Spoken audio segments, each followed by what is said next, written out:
ఇప్పుడు ఏ విధంగా దాన్ని ప్రపంచం మొత్తం మన గుప్పెట్లోకి వచ్చింది. దినదినంగా ఈ రోజు ఉన్న టెక్నాలజీ రేపు ఉండట్లేదు. రేపు ఉన్నది మీరు చెప్పాలి, చెప్తేనే అది తెలుసు.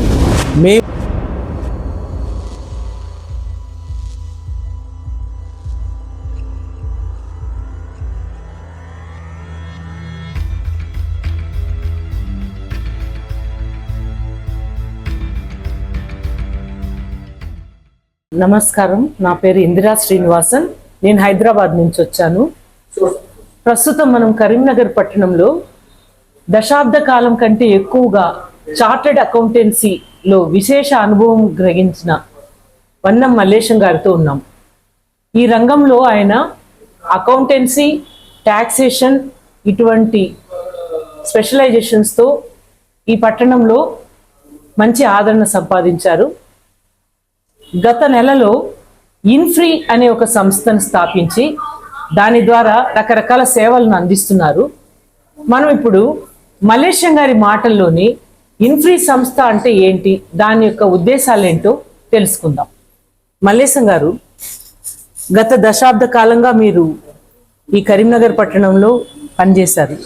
పారిశ్రామికంగా కానీ ఇతర వ్యాపార రంగంలో కానీ ఈ పట్టణం ప్రాముఖ్యత ఏంటి? అసలు ఈ ఇన్ఫ్రీ లాంటి సంస్థల యొక్క ఆవశ్యకత ఉందా ఇక్కడ ఈ పట్టణంలో ఉన్న ప్రజలకి?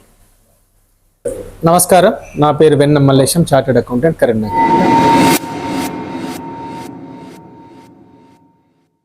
ప్రజలకి కరీంనగర్ కనుక మనం చూసుకుంటే పారిశ్రామిక రంగంలో, సర్వీస్ రంగంలో దినదిన అభివృద్ధి చెందుతుంది. ఒక గ్రానైట్ రంగాన్ని చూసుకుంటే కరీంనగర్లో గ్రానైట్ క్వారీ వ్యవస్థ చాలా పురోగతి సాధించింది. అలాగే రైస్ మిల్లుకి సంబంధించి కరీంనగర్ పాత జిల్లాలో కనుక చూసుకుంటే ఒక సుల్తానాబాద్ లాంటి ఏరియాలోనే సుమారు 100 రైస్ మిల్లు ఒకే చోట ఉన్నాయి. అలా కాకుండా గ్రానైట్ కట్టింగ్ మిషన్స్, జిన్నింగ్ మిల్లులు అట్లాంటి వాటితో పాటు ఎన్నో రకాల కుటీర పరిశ్రమలు కరీంనగర్ని ఆసరాగా చేసుకుని ఉన్నాయి. కరీంనగర్ 4 జిల్లాలుగా విభజించినప్పటికీ కూడా ఇట్లాంటి పారిశ్రామిక రంగం మీద కరీంనగర్కి ఎలాంటి కలగలేదు. దానికి తోడు ఇప్పుడు మనకు కేంద్ర ప్రభుత్వం ద్వారా రైల్వే వ్యవస్థ అందుబాటులోకి వచ్చింది కాబట్టి ఈ గూడ్స్ ద్వారా ఇంతకుముందు మనకు రవాణా రంగంలో బై రోడే ఉండేది. ఇప్పుడు గూడ్స్ ద్వారా కూడా మనము ఈ రవాణా చేస్తున్నాం కాబట్టి ముడి సరుకులు రావడం ఇంకా కరీంనగర్ వాసులకు ఒక కొత్త ఉత్తేజాన్ని ఇచ్చినట్టు ఉంది. పారిశ్రామిక అభివృద్ధిలో చాలా పురోగతి కనబడుతుంది ఇప్పుడు.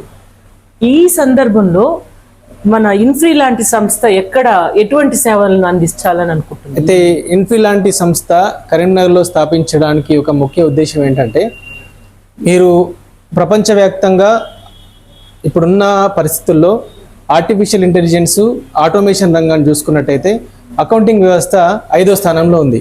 అంటే రాబోయే ఒక కొంతకాలంలో అకౌంటింగ్ వ్యవస్థ మొత్తం 1-2 సంవత్సరాలే కావచ్చు, ఎక్కువ సంవత్సరాలు కూడా కాకపోవచ్చు.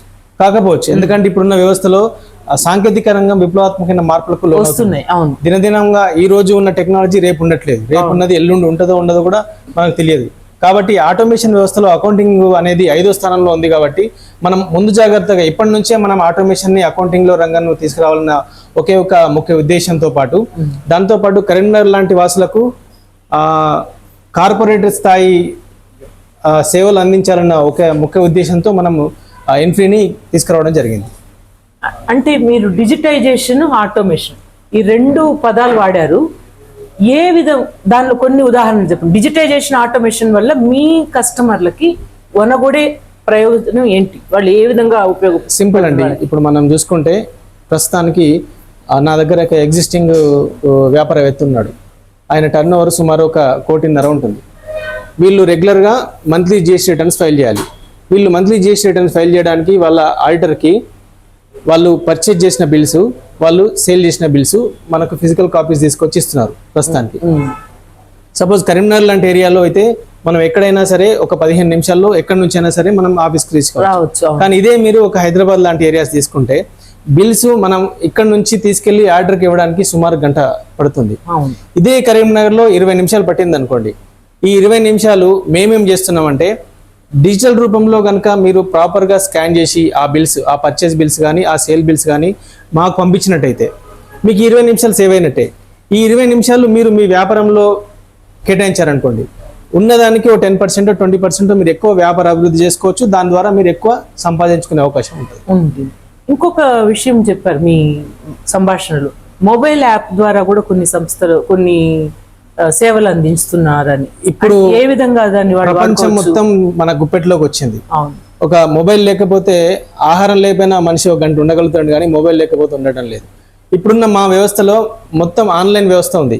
మన మొబైల్లోనే స్కాన్ చేసి మీరు మా ఇన్ఫీ వెబ్సైట్లో మీకు సంబంధించి సపరేట్ ఒక యూజర్ ఐడి, పాస్వర్డ్, ఆ క్రెడెన్షియల్స్ మీకు ఉంటాయి. మీరు దాంట్లో డైరెక్ట్గా అప్లోడ్ చేసేస్తే మేము ఇక్కడ నుంచి తీసుకోగలుగుతాం.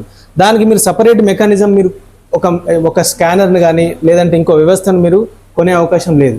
మీరు డైరెక్ట్గా మీ మొబైల్కి ఏదైతే మీ మొబైల్లో ఏదైతే స్కానర్ ఉంటుందో మాకు సంబంధించిన మొబైల్ యాప్స్ మేము మీ దాంట్లో ఇన్స్టాల్ చేస్తాం. మీరు డైరెక్ట్గా మీ దగ్గర నుంచి మా కమ్యూనికేషన్ డైరెక్ట్గా చేరుతుంది. దీనిలో ఎటువంటి మధ్యవర్తిత్వం అనేది ఉండదు. అంటే ప్రస్తుతం ఉన్న స్పీడ్ యుగంలో వ్యాపారవేత్త ఎక్కడైనా ఎప్పుడైనా తనకు సంబంధించిన పత్రాలను తీసుకోవచ్చు, పంపించవచ్చు, దాన్ని చూసుకొని వెరిఫై చేసుకోవచ్చు. దీనివల్ల వాళ్ళు తొందరగా నిర్ణయాలు తీసుకోవడానికి అది వాళ్ళకు ఉపయోగపడుతుంది. ముఖ్యంగా డెడ్ లైన్లు మిస్ కాకుండా ఈ అప్లై చేసుకోవాలి, ఇప్పుడు ట్యాక్స్ కట్టాలి, ఆ డెడ్ లైన్స్ అన్ని మిస్ కాకుండా మీరు ఖచ్చితమైన తేదీలని కూడా గవర్నమెంట్ విధించిన నిబంధనలు పాటిస్తూ చేసే అవకాశం మీకు ఉండొచ్చు. అవును, ఇప్పుడు మనకేంటంటే ఇప్పుడు మీరు పర్చేస్ బిల్ చేశారనుకోండి, మనం ఇన్వాయిస్ చూడగానే ఇది పర్చేస్ బిల్ అని మనకు తెలిసిపోతుంది. అవును. ఒక సేల్ బిల్ చేశారనుకోండి, ఇన్వాయిస్ చూడగానే సేల్ బిల్ అనేది తెలిసిపోతుంది. అవును. అదే మీరు ఒక ఎక్స్పెండిచర్కి సంబంధించి ఒక శాలరీకి కానీ, ఒక జిరాక్స్కి కానీ, అవును, ఒక స్టేషనరీకి కానీ ఇంకేదైనా పర్చేజ్ చేస్తే మీరు చెప్తేనే అది తెలుస్తుంది.